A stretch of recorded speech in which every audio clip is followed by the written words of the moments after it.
Mishnah, o Talmud, ele fala que a humanidade foi dividida em 3 partes, certo? A primeira parte, que é da escuridão. A segunda, que é da Torá. A terceira, que é de Mashiach, certo? A primeira parte vai da criação até 2000 anos, até Abraão, certo? Nessa fase não tinha como revelar Mashiach, certo? Abraão trouxe a luz, certo? A luz da Torá. De 2000 até mais ou menos o início da época da Mishnah, que foi no 70 do ano, 200 do ano da Era Comum, certo? Nós temos aí a Torá, prevalecendo o estudo da Torá, e o estudo da Torá sendo revelado mais e mais e mais em vários níveis, certo? Também até aí não era permitido a vinda de Mashiach. Tanto que Yaakov, vai daqui na próxima paraxá, Yaakov, no momento de leito dele, no momento que ele está se despedindo do mundo, ele chama Yosef, o próprio Yosef, e fala: chama os seus irmãos aqui que eu vou revelar para vocês algo importante. Eu vou revelar quando Mashiach vai chegar.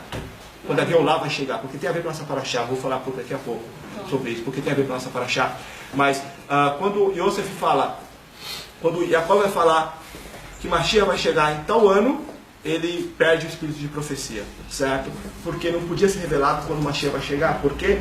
Porque só podia ser revelado, Mashiach só podia chegar a partir de 4000, mais ou menos, da nossa era, da era judaica, certo? A partir daí, cada dia que passava é um potencial de revelação de Mashiach. Isso só dependeria de quem? Do mérito de Israel e do mérito da humanidade, certo? Não chegou até agora, então quer dizer que a gente está em falta ainda, certo? Ok? Porque assim, virou-mexe, eu tenho isso na minha cabeça, né? Eu falo: Hashem, por que tem todo o papado, o Vaticano, se isso é pecado, né? Idolatria é pecado? Por que ainda continua aquilo ali? Mas Rambam vai trazer para você a resposta, né? Rambam te respondeu isso há 1000 anos atrás, certo? Ele falou: mas daria perguntar isso numa aula no Beit Rabat Brooklyn, certo? Então eu vou escrever aqui no meu livro essa resposta. Rambam fala que tudo isso foi necessário, certo? Foi necessário para trazer a ideia de Mashiach, de Messias, a ideia de redenção para toda a humanidade. Tanto por parte do cristianismo, como pela parte do islamismo. Todos, a humanidade hoje, eles conhecem a Torá. Sabem que existe a Torá e que existe a redenção, certo? Então isso foi necessário para cumprir esse passo da humanidade, certo?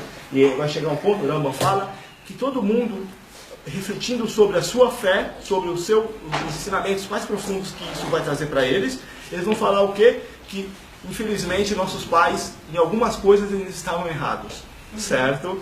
Né?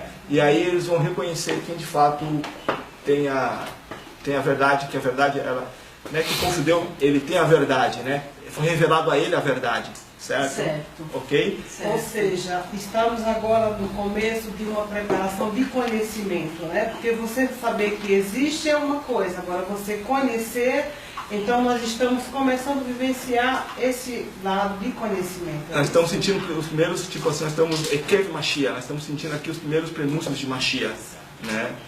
Na verdade, as pessoas estão buscando a verdade, estão vendo e desconfiando. Tem alguma coisa errada no cristianismo. Exatamente. Isso a gente vê. Até mesmo, vamos dizer assim, o bastião do cristianismo, como já falou, não persegue judeu, porque judeu não precisa se converter ao cristianismo, né? Porque o judeu ele já tem a salvação por ele mesmo. A salvação é automática, é automática. Nós temos aqui no Brasil, vamos dizer assim, a grande instituição, uma das maiores instituições cristãs do Brasil, fora a Igreja Católica. Nós temos aí essa nova Universal, não sei do que, não sei do que, certo? A casa de Salomão. Exatamente, ele fala, tipo assim, vai lá e constrói aquela assim, ó, essa aqui é a casa de Salomão, né? E o pessoal vai lá, o pessoal vai e tem, tipo, o pessoal ainda paga pra ir, né? Que paga pra ir, tipo, mas o pessoal tá buscando o quê? O pessoal tá, ele sabe o que o pessoal tá buscando, sim, né? Ele não é bobo, ele sabe o que o pessoal tá buscando, certo? Ele tá buscando o quê? Ele tá buscando aquelas pedras de Israel, mas não importa a pedra de Israel, importa a sabedoria de Israel, certo? Mas de qualquer forma, isso é o quê? Isso é uma pavimentação do caminho, certo? Eu tenho um amigo meio confuso, mas quando eu comecei a buscar esse judaísmo, eu conversava muito com ele. E essa semana, eu falava muito tempo com ele, ele mandou um e-mail e falou assim: como que tá os seus estudos, né, junto do judaísmo, as portas do judaísmo? E aí eu fui explicando para ele, ele falou assim: agora eu larguei o budismo de vez, porque eu assisti os 10 mandamentos no Record, aquilo me tocou, agora eu quero conhecer o judaísmo, comprei até uma Torá. Olha só. Então, é bem por aí, pessoal. Agora, como a gente vai começar a surgir... Então, na verdade, o povo judeu ele está imune ao exílio, como a gente falou. Ele tem a habilidade para elevar-se sobre ele, certo? Foi provado mais de uma vez que a gente tem a habilidade para sair do exílio, certo? Bom, agora como a gente vai fazer isso, certo? Quando um judeu reúne força e coragem necessárias para emergir da realidade percebida, o judeu vai ter que sair da realidade percebida e chegar na realidade, certo? Qual é a realidade percebida na época de José? Era que ele era o Oi? Era o vice-rei do Egito e estava disposto a trazer todas as encrencas possíveis para o povo de Israel. E qual era a realidade na verdade? Que ele era Yosef. Mas como ele emergiu da realidade percebida para a realidade mística, a partir da realidade... Desculpa, como ele emergiu da realidade percebida para a realidade? Através da realidade mística. Ele chegou lá e falou assim, eu vou peitar o rei, eu vou peitar ele agora. Né? Na hora eu vou para cima dele. Né? Como eu vou chegar nele, eu vou explicar tudo o que está acontecendo, mas de forma contundente, de forma direta, reta e sem rodeios. Eu vou chegar nele e falar assim, me desculpa, eu sei que você é tudo isso, mas está errado, certo? Eu vou sair, eu vou chegar aqui, eu vou ficar, se você quiser prejudicar minha família, você vai ter que me deixar como prisioneiro e liberar meu irmão. Né? Se você quiser prejudicar, você vai ter que fazer dessa forma. Então, foi o que? Foi a realidade mística, certo? A partir do momento que Judá, ele resolveu enfrentar Yosef, né? Que ele se aproximou de Yosef e se aproximou com firmeza e coragem, certo? No Chabad Org tem um comentário onde ele fala quando ocorre isso. Quando ele pede para se aproximar 2 vezes. O que acontece? Eles se aproximam, eles não reconhecem Yosef, eles estão vendo Yosef como um rei. Então Yosef pede para se aproximar novamente. É quando eles veem Yosef, o Yosef, o filho de Jacó. Exatamente. Então a resposta está aí. Como a gente vai... O povo judeu está imune ao exílio? Tá. Ele pode inverter o exílio? Pode. Mas como ele vai fazer isso? Usando a realidade mística. Que é o quê? Se aproximando. Certo? Indo para cima.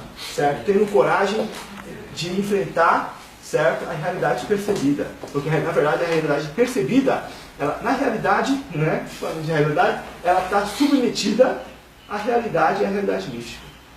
Certo? No nosso caso, como que seria isso? Seria indo para o enfrentamento da realidade percebida. Porque, de fato, a realidade percebida, ela não é realidade. Né? Ela é uma ilusão. Por isso, sabe, eles falam que a Galut não passa de uma fantasia, de sonhos. Porque realmente... E como a gente faz isso? Qual que é os instrumentos que a gente usa para fazer isso? Certo? Primeiro, se aproximar de Akadosh Baruch Hu, certo? Se aproximar de Deus a partir da oração, certo?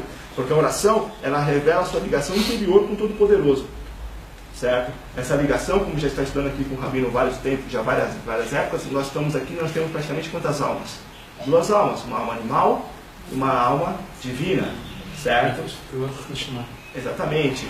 Essa alma divina, ela está conectada, a alma animal, sim, ela está totalmente presa, certo? À vida material, aos 4 elementos da terra, ar, fogo, terra, etc. Certo? Os 4 elementos da tradição grega também, né? Essa alma animal, ela está presa a esses instintos, mas ela é necessária, porque se ela não fosse necessária, como a gente ia operar no mundo físico sem essa alma animal? Mas a alma divina, ela não está influenciada por nada. Certo? O que diferencia aqui as pessoas, nós aqui, é o nível que essa alma divina vai estar relacionada com a alma animal, certo? Ela pode estar interna, ela pode estar envolvente ou ela pode estar afastada, certo? Essa alma divina, ela vai envolver, de fato, essa alma divina, ela está ligada diretamente com Deus, ela não vem de outro lugar. Ela é fruto diretamente da fonte de vida, da existência ao mundo que é Deus. Ela vem de Deus e para nós porque ela foi colocada em nós a partir de um sopro, certo? Bereshit no começo. Certo? Né? Ela foi soprada. Soprou dentro da gente e aí nós temos esse potencial que nós temos hoje aqui. Essa é a realidade. Certo? Então quando a gente se conecta através da oração, mas é uma oração reflexiva.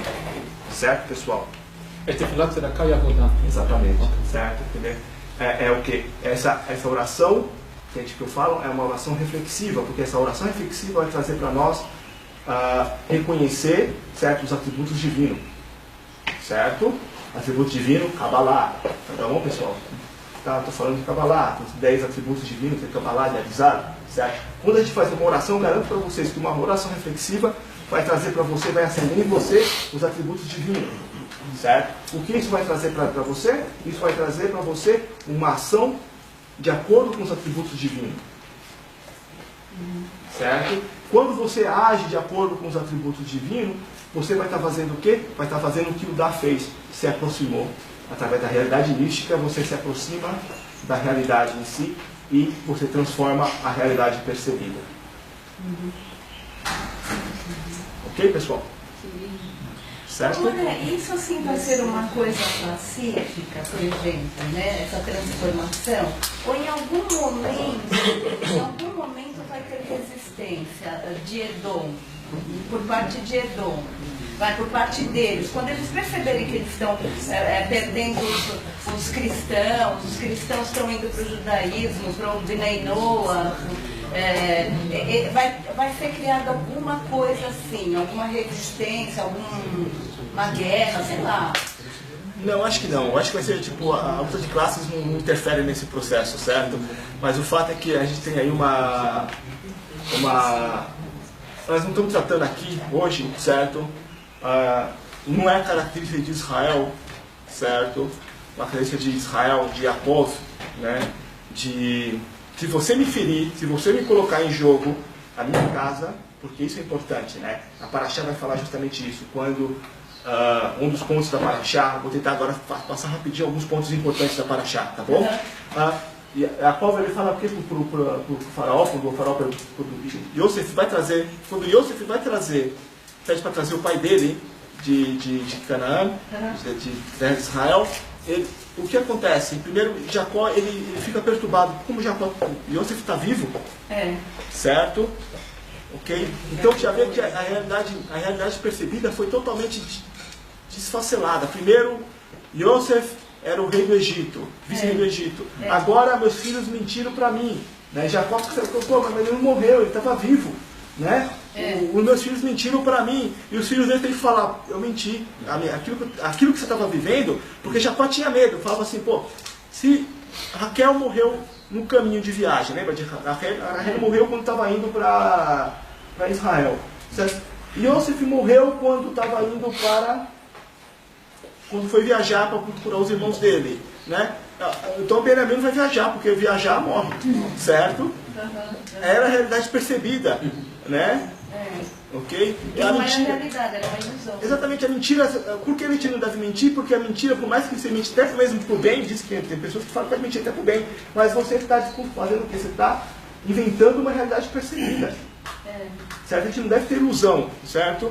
A gente tem que ter a realidade, porque a realidade você pode estar rezando e almejando uma coisa que é mentira.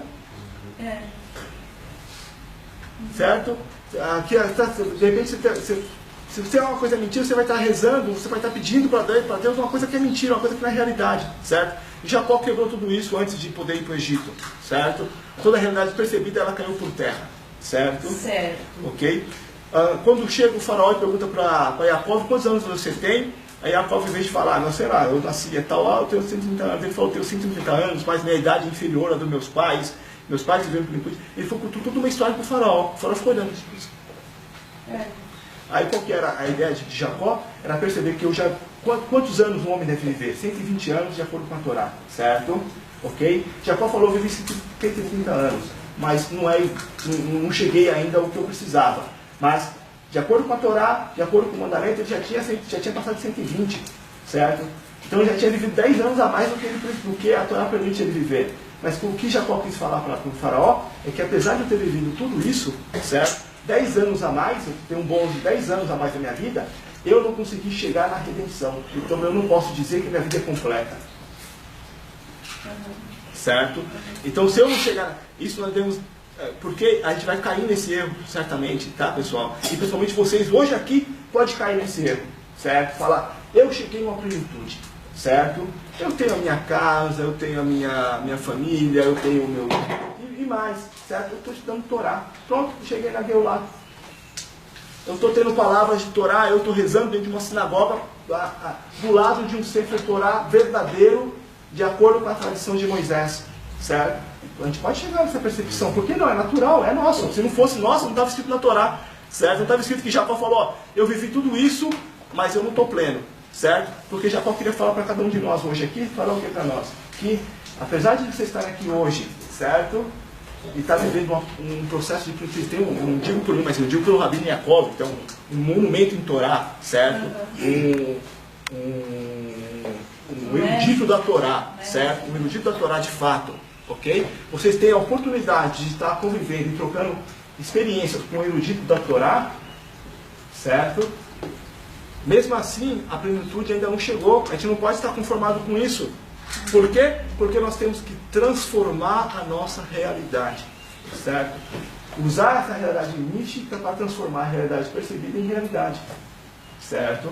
Uma das formas de fazer isso é rebaixando o ego, a Yetzirah, tudo isso, para poder galgar novos níveis espirituais. Exatamente, por isso que eu digo, porque uma oração, que você está falando aqui a partir da oração, mas uma oração bem feita, certo?